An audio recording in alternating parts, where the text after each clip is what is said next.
தொடர்ந்து நம்ம ஊர் செய்திகளை பார்க்கலாம். வேலூர் மாவட்டம் வேப்பூரில் மேம்பாலம் அமைத்து தராவிட்டால் தேர்தலை புறக்கணிப்போம் என்று கிராம மக்கள் பேனர் வைத்துள்ளனர். ஆற்காட்டை அடுத்த வேப்பூர் கிராமத்தில் தேசிய நெடுஞ்சாலையின் குறுக்கே மேம்பாலம் அமைத்து தர வேண்டும் என்று அப்பகுதி மக்கள் 15 ஆண்டுகளாக கோரிக்கை வைத்து வருகின்றனர். மேம்பாலம் இல்லாததால் அடிக்கடி விபத்துகள் ஏற்பட்டு உயிரிழப்புகள் நேரிடுவதாகவும் மக்கள் கூறுகின்றனர்.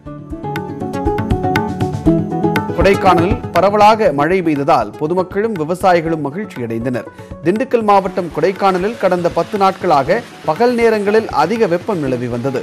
இந்த நிலையில் கொடைக்கானல் நகர் மற்றும் கொடைக்கானல் மேல்மலை கிராமங்களில் அரை மணி நேரத்திற்கும் மேலாக மழை பெய்ததால் வெப்பம் தணிந்து குளிர்ந்த சூழல் நிலவியது. ஈரோடு மாவட்டம் பவானிசாகர் வனப்பகுதியிலிருந்து வெளியேறிய 3 காட்டு யானைகள் புஞ்சை புளியம்பட்டி அருகே உள்ள கிராமத்திற்குள் புகுந்ததால் அப்பகுதி மக்கள் அச்சமடைந்தனர். தகவல் அறிந்து நல்லூர் கிராமத்திற்கு வந்த பவானிசாகர் வனத்துறை அதிகாரிகள் பல மணி நேர போராட்டத்திற்கு பிறகு யானைகளை வனத்திற்குள் விரட்டியடைத்தனர். யானையை விரட்டும் முயற்சியின் போது கோவை நெடுஞ்சாலையில் போக்குவரத்து நெரிசல் ஏற்பட்டது.